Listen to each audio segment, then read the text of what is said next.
Okay.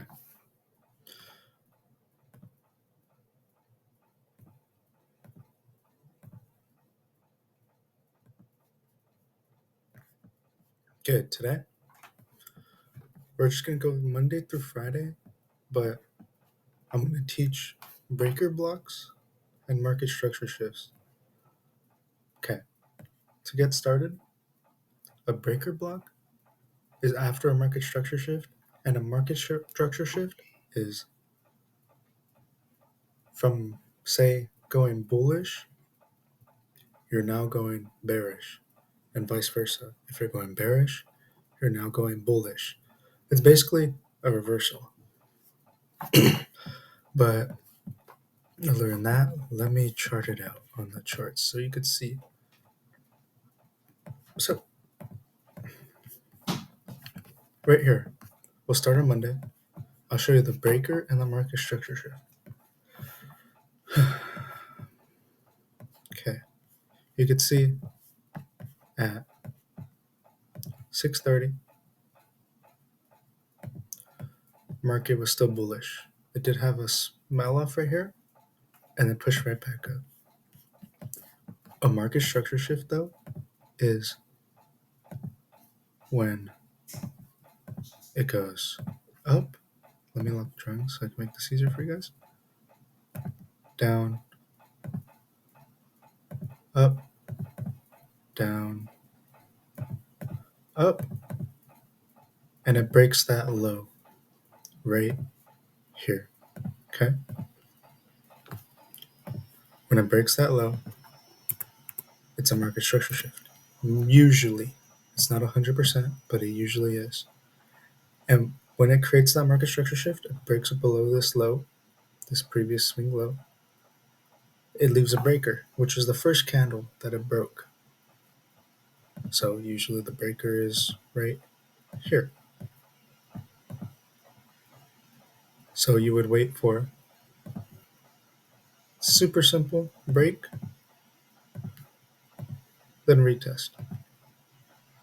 So it broke, retested, and continues down. Okay? So you see, market opened at 6:30 right here. It sold off for a bit and it rose back up.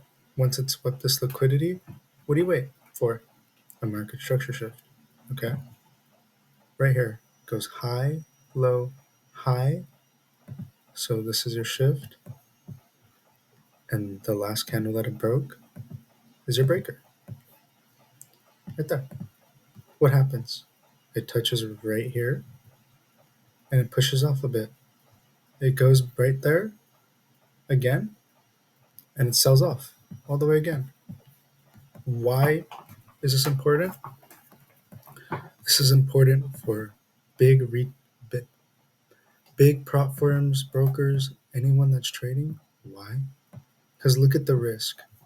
If you're, like I said in my previous video, if you're targeting low of day after 6:30, this is one of the trades. Usually I target London lows.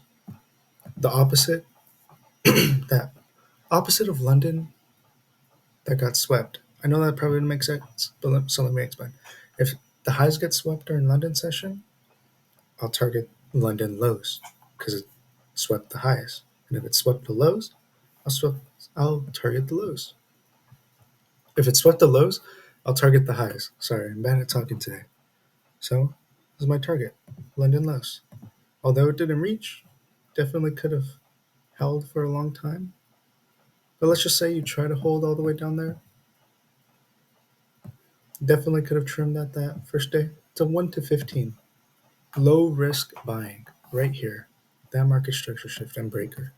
Low risk buying. So we'll move on to the next day. Okay. There is times where it'll fake you out. Okay. First off, like right here, this created a market structure shift. On this is Tuesday. Okay. 6:30. Okay, 6:30. This is London high right here. London high has not been swept until around 6:40. Okay, now what do you wait for? Now that it's swept a key level, market structure shift. Okay, what happens right here? It breaks below, and this is your breaker now. That last candle, only the body. Usually it does play off of this, but you gotta keep in effect that they're basically the same thing, so you could just play this whole zone. Don't really need to know breakers with these shifts. I'm just showing you for reference. Um, so once it breaks, what does it do? It retests. It almost stops you out. Almost. Maybe spread gets you right here too. But it targets this liquidity to a T and it stops you out eventually. But of course, this is an instance of it not working, and I'm just going to the instances where the displacement occurs. Okay. So you can see it's still bullish. It's pushing up. It hasn't went to London lows yet. And eventually what happens is it sweeps all of these people out and it shifts once again right here. Market structure shift. Boom. What is this? The candle needed a break to create it. A breaker. Notice how in this one it closed below, it went into the breaker, and the wicks were respecting it. They weren't falling right away, or they weren't breaking right above, and boom.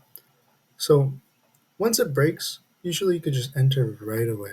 You don't need to wait until like, oh, it's respecting the breaker. Once it touches that breaker, just because of the market structure shift, that's huge confluence. And what do you target? Low of day after 6:30. Sorry, I messed up the chart a bit. This is on QQQ. These are the past 5 days. So if you want to chart it out yourself, go ahead. So you can target a low of day, which is right here. What happens?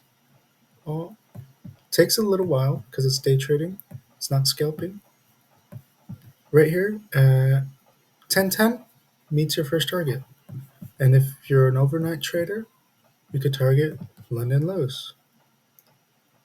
Say if you have the maintenance margin to hold an NQ contract or shares or options, I mean, boom, you hit London lows and you get a whole lot more than that because you wouldn't be able to exit your option contract until market opens again. So, what was this? What was the risk? Oh, no way, I just did this. So, what happens is low risk sell. So, smart money's thinking this is very low risk to participate. I'm okay with this small amount of loss because this other day where I caught the dub, that covers me if I lose today, like for 5 more trades. This one is a 1 to 5.61. So basically, you're risking $1 to gain $5.67. Why is that important? Let's say you're doing a negative risk to reward. Let's say this was not a 1 to 1, it's a 0.89. For every, you need to win 2 trades for you to still be profitable. And if you lose those 2 trades, you're gonna be, you're gonna need around almost double what you need, maybe 1.5 times to get it back. So that was a good risk to reward. Moving on to Wednesday now. This is Wednesday. This is a good example of it not really working because it's just a trend day. But eventually it does do a little, they do little small ones that target like internal liquidity and just go straight back out to external. Like, right. Let me use a good one. Like right here. This one doesn't retest. Sometimes it doesn't retest too. So what happens here is it's just continuing to trend down. And once the market makers decide that they're ready to sell off, they create a shift. What does it need to break? It needs to break this high. Once it breaks this high, this zone is a low risk buy. So you use your breaker. Your breaker is right here. Boom. What happens again? The wicks are respecting it. So if you really do want to wait, you can wait for a respecting on this. But I just enter right when it touches the breaker because you still don't really know. So boom, you can do this and you can target the external liquidity, which would be right here, or internal liquidity, sorry. And that's still a 1 to 4.72. Okay. So right here, you took a trade, you win it. Your next 4 trades, you would have to lose, technically speaking, in order to be in drawdown. This covers you for a lot, and that's why risk to reward is super important. Okay, on to Thursday. Okay, you see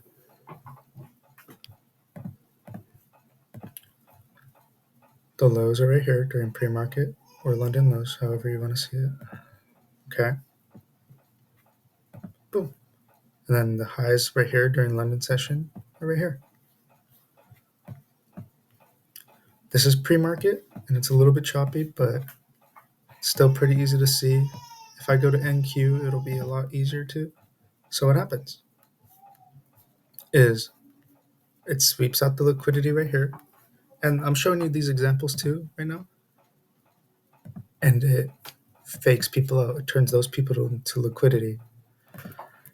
What's a little bit more useful that I found is waiting for a 5-minute close above these levels. Why is that?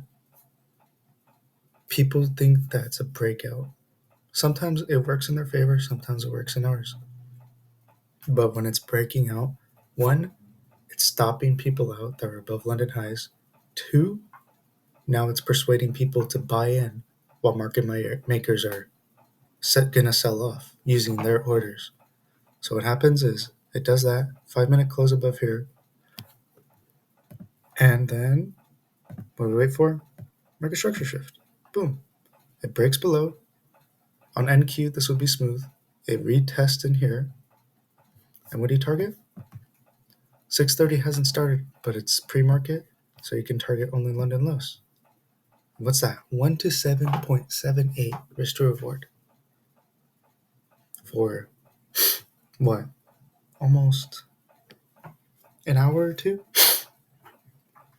It doesn't get as simple as this reading price action, so I can use it on this one too, I guess. I did do a trade recap on this where I showed this is an inverse fair value gap. Boom. So inverse, but if you just play market structure shifts, what is this? It breaks above market structure shift. Where's your stop? Right here. And what happens? What happens? It retests right when it breaks above. And what do? You target the session highs or high of day after 6:30. High of day after 6:30 would be on 6:30 candle. But since the London high is so close, it might as well just target that before it does a sell-off. And you can see high of day right here, London high, whatever you want to call it, pushes past it a bit, starts selling off. All the big players are starting to sell off, take their profits. They're bringing their stop losses up to break even, and now they could just let their big ass positions run longer. Eventually, it does sell off, but they would probably just take more size up here. Like, I'll do a little thing too. Watch, let me drag fibs. Let's see where the fibs lead. From here to the low, that swing low, 1.618 in this zone. And then it just sells off. There's a lot you can do to predict price in the future. Okay? So, what about this one? You could see this is 5:30. This is news. So, you gotta wait for news. News already went through, so just chill. And then London lows right here. What happens? These market buyers are creating liquidity. So market structure shift, you lose, you lose, you lose, you lose. But when the market makers are ready, what happens right here? Right here. Nowhere else, just there. Right there. Where do you target? Trim, high of day. News high, London high. 1 to 2. What happens after that once it reaches those levels? Starts accumulating, reverses. Simple as that. Oh, what did it respect? Is this a breaker? It respected a breaker? Yep. But other than that, hopefully my voice was recording because sometimes it doesn't, and I'm gonna go to work right now. That's it. And nothing more I can teach today. I'm next video probably gonna teach order blocks, which are these little things they use to bounce off of usually. And other than that, like can't really teach anymore. I mean, I guess I could teach indicators, but I don't even use indicators. I know what they are. I know how they kind of work, but not really trying to teach stuff. But the hardest part is just finding when the market makers are ready, like the true market structure shift. And that's it. That's all I have to teach. How do I stop this, bro?